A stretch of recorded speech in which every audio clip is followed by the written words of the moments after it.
Across America, the dream of homeownership is slipping further away. While we hear constant talk about rising mortgage rates, insurance costs, and property taxes, there's another, quieter factor making housing unaffordable: rising HOA dues. These monthly fees, once advertised as small community maintenance charges, have grown into a hidden second mortgage. And for millions of families, seniors, and veterans, they've become the difference between stability and financial strain.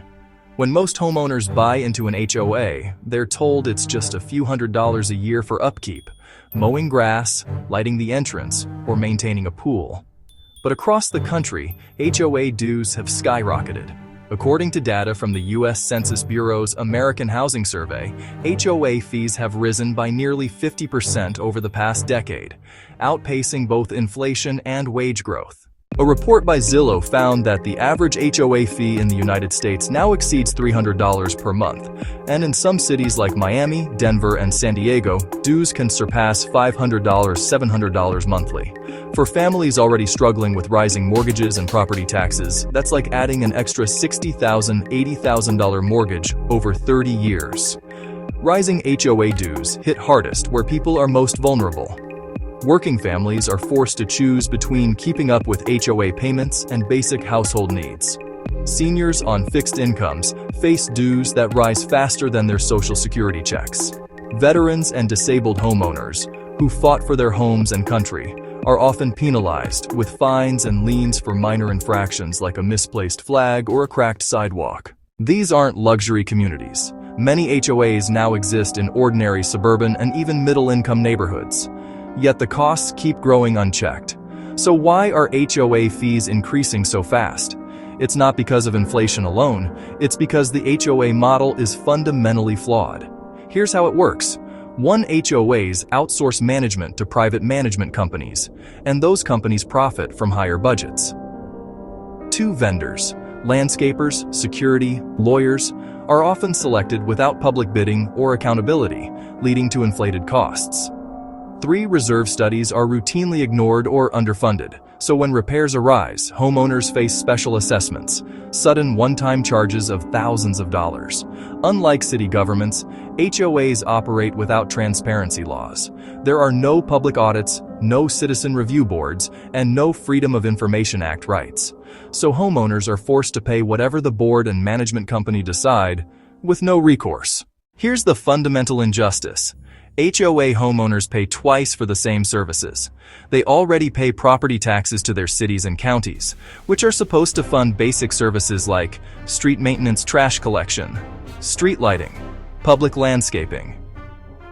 Yet in HOA communities, those same costs are shifted to private associations. So while non-HOA neighborhoods have their roads paved by the city, HOA homeowners must pay again through HOA dues. That's double taxation.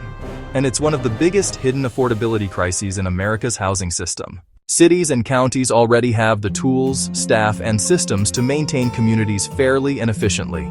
Municipalities handle infrastructure at scale. They can negotiate lower costs, enforce public transparency, and ensure equal access. HOAs, by contrast, fragment this responsibility.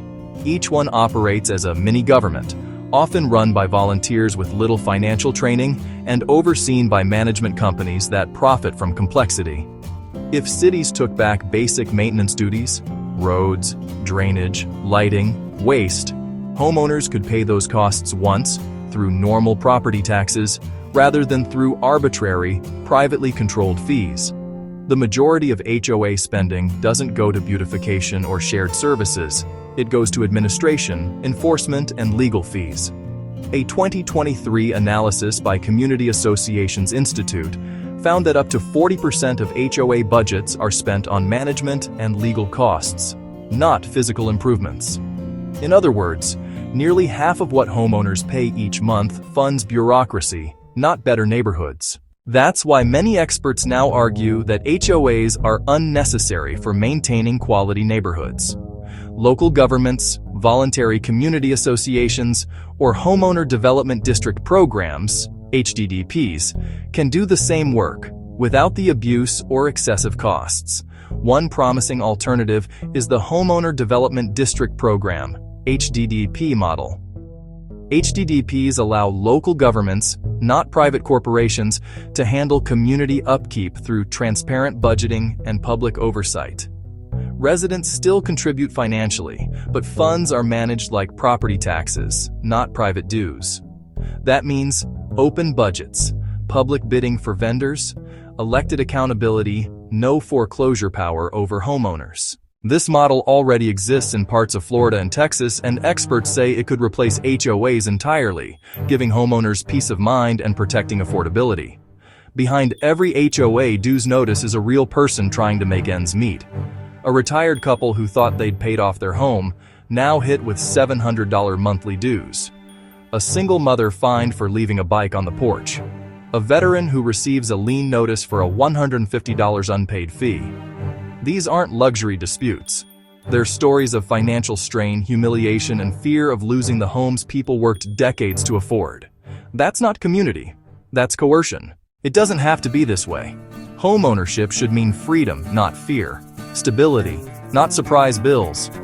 Lawmakers in Minnesota and Florida are already proposing reforms to make HOAs optional and to return control of neighborhood maintenance to public hands. The solution isn't complicated.